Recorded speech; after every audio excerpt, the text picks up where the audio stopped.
اب آگے چلیے، جوڑا آ رہا ہے سورۃ القیامہ اور پھر اس کا جوڑا ہے سورۃ الدہر۔ بسم اللہ الرحمن الرحیم۔ لا اقسم بہذا البلد وانت لا اقسم بیوم القیامہ ولا اقسم بالنفس اللوامہ ایحسب الانسان ان لن نجمع عظامہ۔ یہ سورت جو ہے بہت ہی حسین اور بہت منفرد سمجھیے کہ نمائندہ ایک سورت ہے قرآن مجید کی۔ اس کا جو خطاب کا انداز ہے، جو میں نے شروع میں آپ کو جو انٹروڈکٹری لیکچرز دیے تھے، کہ اس کا اسلوب جو ہے وہ خطابت کا ہے۔ قرآن کو ہم کہہ سکتے ہیں کہ it's a collection of divine orations، اللہ تعالیٰ کے خطبات، مجموعہ خطبات الہیہ۔ تو مختلف مواقع پر جیسے کہ خطیب کو خطبہ دیتا ہے تو اس طریقے سے اللہ تعالیٰ نے یہ صورتیں نازل کی ہیں۔ حضور پڑھ کر سناتے تھے تو آپ کا انداز بھی خطیبانہ ہوتا تھا۔ حدیث میں آتا ہے کہ جب آپ خطبہ دیتے تھے تو آپ کی آواز بلند ہو جاتی تھی، اعلیٰ صوتہ احمرت عیناہ، آنکھیں سرخ ہو جاتی تھی، اور آپ اس طریقے سے خطبہ دیتے تھے جیسے کہ کوئی سپہ سالار اپنے فوجیوں کو للکار رہا ہے، بڑھا رہا ہے کہ لڑو اور آگے بڑھو، یہ انداز ہوتا تھا۔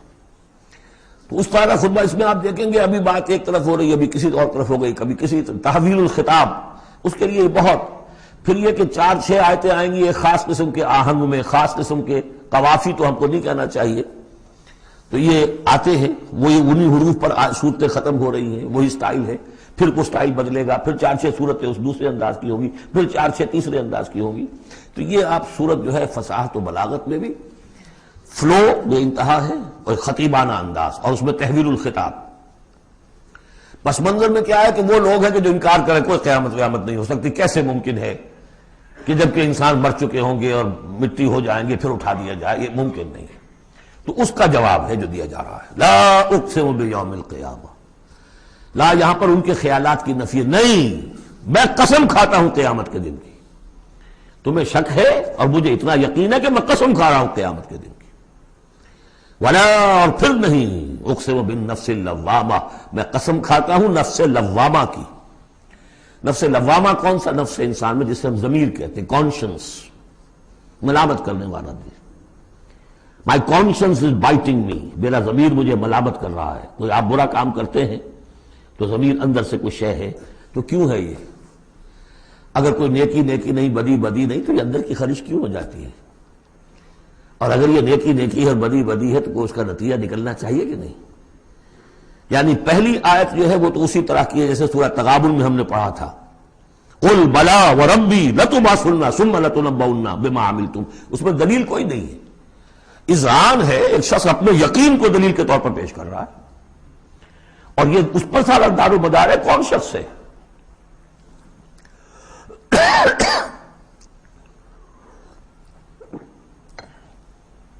ایسا شخص کہ جس سے کبھی کوئی جھوٹ کا تجربہ کسی کو نہیں ہوا، وہ کہہ رہا ہے۔ سیرت و کردار جو ہے محمد رسول اللہ کی، وہ گویا کہ دلیل کی حیثیت رکھتی ہے اس قول کے پیچھے۔ لا اقسم بیوم القیامہ ولا اقسم بالنفس اللوامہ، یہ تمہارے اندر موجود ہے قیامت کی دلیل، تمہارا ضمیر، تمہارا کانشنس۔ ایحسب الانسان ان لن نجمع عظامہ، کیا انسان یہ گمان کرتا ہے ہم اس کی ہڈیاں جمع نہیں کر سکیں گے؟ بلا قادرین، کیوں نہیں، ہم پوری طرح قادر ہیں، علی ان نسوی بنانا، یہاں کنہ محذوف سمجھنا چاہیے، بلا کنہ قادرین علی ان نسوی بنانا، ہم اس کی ایک ایک پور کو برابر کر دیں گے۔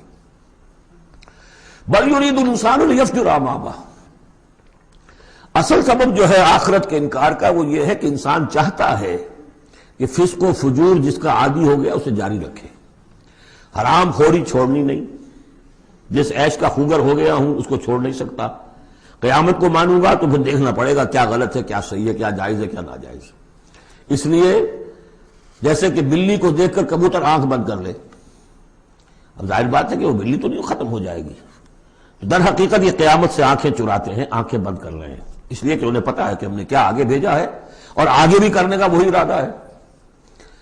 بل یرید الانسان لیفجر امامہ یسأل ایان یوم القیامہ، پوچھتا ہے بڑے استہزائی انداز میں، اچھا جی کب ہوگا یہ قیامت کا دن؟ تو جواب بھی اسی انداز میں ہے، یوم ہم علی النار یفتنون کی طرح۔ فرمایا فاذا برق البصر، جب وہ قیامت آئے گی، نگاہیں چندیا جائیں گی، خسف القمر، چاند بے نور ہو جائے گا، یا یہ کہ چاند دھس جائے گا سورج کے اندر، وجمع الشمس والقمر، اور سورج اور چاند یکجا کر دیے جائیں گے۔ یہ جو ہے کشش ثقل کا جو باہمی ثقل ہے ان کروں کا، اس کے نظام میں ذرا سی کہیں گڑبڑ ہو اور پھر تو یہ سب کے سب ایک دوسرے سے ٹکرائیں گے۔ فَإِذَا بَرِقَ الْبَصَرُ وَخَسَفَ الْقَمَرُ وَجُمِعَ الشَّمْسُ وَالْقَمَرُ يَقُولُ الْإِنسَانُ يَوْمَئِذٍ أَيْنَ الْمَفَرُّ، یہی انسان اس دن کہے گا ہے کوئی جگہ بھاگ جانے کی؟ کلا نہیں، لا وزر، کوئی ٹھکانہ نہیں ہے۔ اِلَىٰ رَبِّكَ يَوْمَئِذٍ الْمُسْتَقَرُّ، اس دن تو تمہیں اپنے رب ہی کے حضور میں جا کھڑے ہونا ہے۔ يُنَبَّأُ الْإِنسَانُ يَوْمَئِذٍ بِمَا قَدَّمَ وَأَخَّرَ، اور جتلا دیا جائے گا انسان کو اس دن جو کچھ اس نے آگے بھیجا ہوگا، جو پیچھے چھوڑا ہوگا۔ ہم اعمال نیک ہوں یا بد ہوں، اس کا کچھ حصہ آگے بھیج دیتے ہیں اپنی زندگی میں، کچھ اس کے پیچھے جو اثرات چلتے ہیں اس کا حساب بھی بعد میں جاری رہتا ہے۔ وہ ڈیبٹ کریڈٹ جو ہے ہمارے کھاتے میں ہوتا رہے گا۔ تم نے یہ نیک کام شروع کیا تھا، آگے آگے پھیل رہا ہے، تو جو اور اس کام میں شریک ہے ان کا اجر بھی رہے گا، پورا رہے گا، ان کے اجر میں سے کمی نہیں ہوگی، لیکن اتنا ہی حساب آپ کے کام میں بھی درج ہوتا رہے گا۔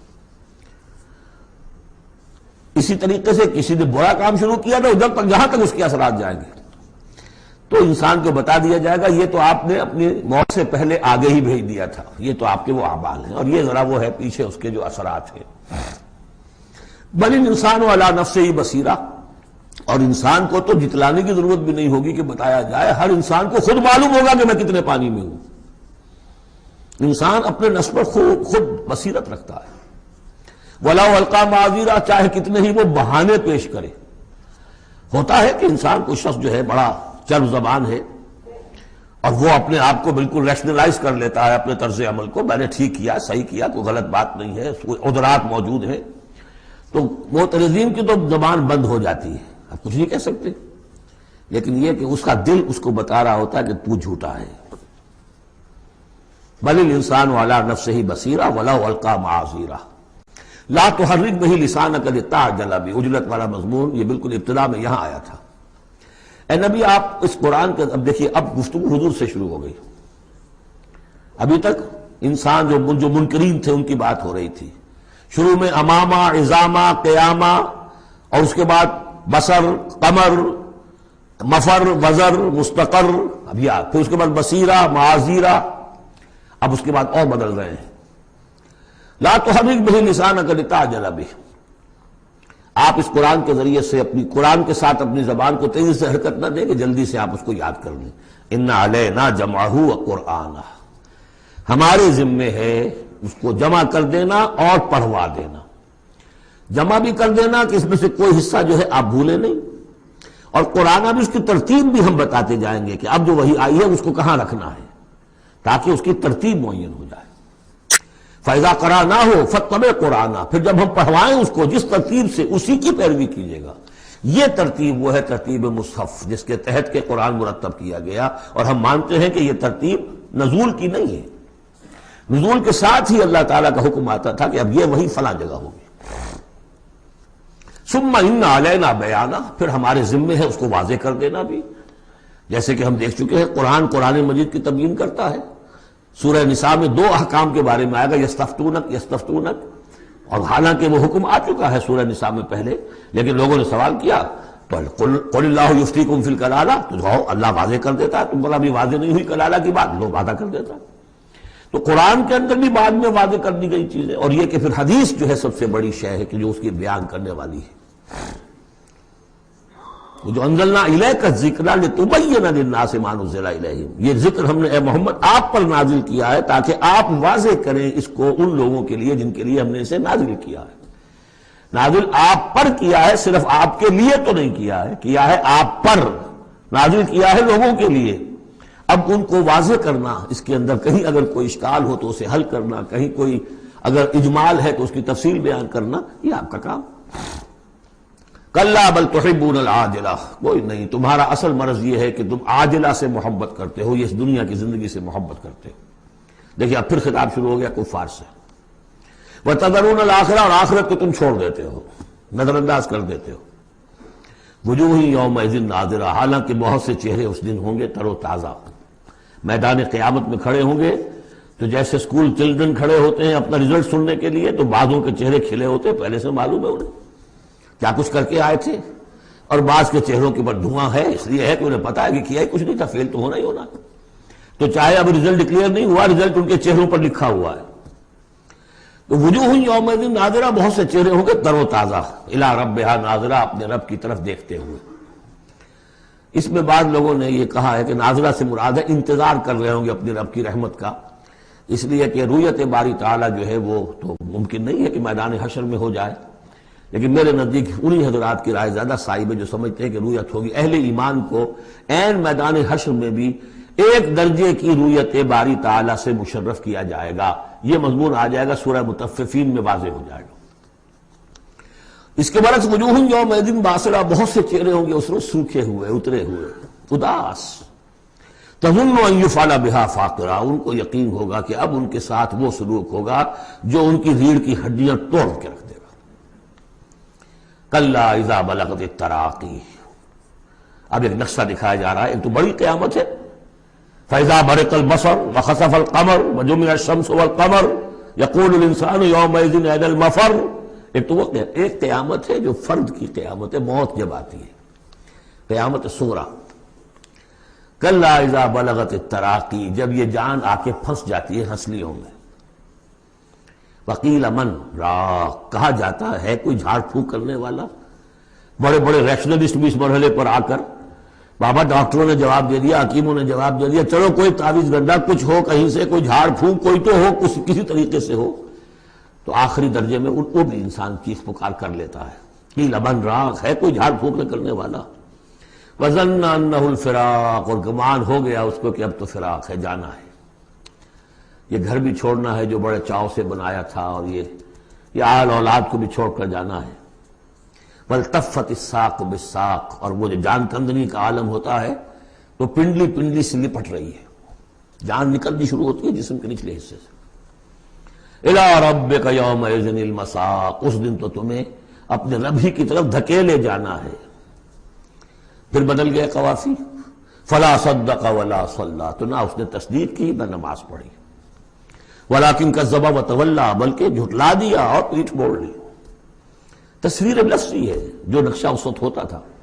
ثم ذهب الى اهله يتمطى، اور پھر چلا اپنے گھر والوں کے پاس اکڑتا ہوا جا رہا ہے۔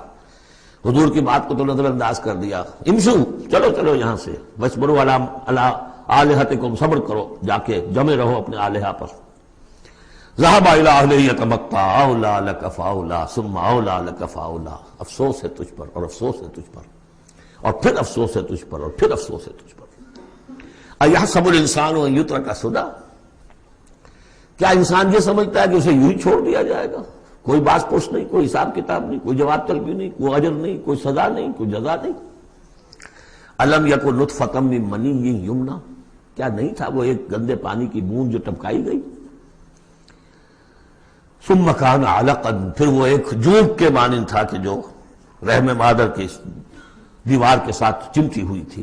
عَلَقَةً فَخَلَقَ فَسَوَّىٰ، پھر اسی کو اس نے بنایا، اسی میں نقش و نگار بنا دیے، اسی میں آنکھیں آ گئیں، اسی میں کان آ گئے، اسی میں کیا کیا بنایا۔ فی ظلمات ثلاث، تین پردوں کے اندر۔ فجعل منہ الزوجین، اسی سے بنا دیے، کسی کو نر، کسی کو مادہ، کسی کو مؤنث، کسی کو مذکر۔ الیس ذلک بقادر علی ان یحیی الموتى، عقل کے اندھو یہ سوچو، وہ ہستی جو یہ سب کچھ کر رہی ہے وہ اس پر قادر نہیں ہوگی کہ مردہ کو زندہ کر دے؟ جو تمہارا مشاہدہ ہے گندے پانی کی ایک بوند سے، افلاطون بھی اسی سے آ گیا، اور بقراط بھی، اور سقراط بھی، اور ظاہر بات ہے انبیاء بھی وہیں سے آئے ہیں۔ کہاں سے آئے ہیں؟ ایک ہی استثناء ہے نا حضرت عیسیٰ علیہ السلام کا، باقی تو سب کہاں سے آئے؟ وہیں سے آئے۔ سارے اولیاء اللہ کہاں سے آئے؟ وہیں سے آئے۔ گندے پانی کی بوند، اس سے کیا کچھ وہ بناتا ہے۔ تو تمہارا یہ خیال ہے کہ وہ مردہ کو زندہ نہیں کر سکے گا، اتنا عاجز ہو گیا۔ افعینا بالخلق الاول بل ہم فی لبس فی الخلق بالخلق الجدید۔ اس کے بعد جیسا کہ یہ سوال ہے، بلا، کیوں نہیں؟ پروردگار یقیناً الیس ذلک بقادر بلا نشہد انک قادر علی ان تحیی الموتى، ہم اس پر گواہ ہیں۔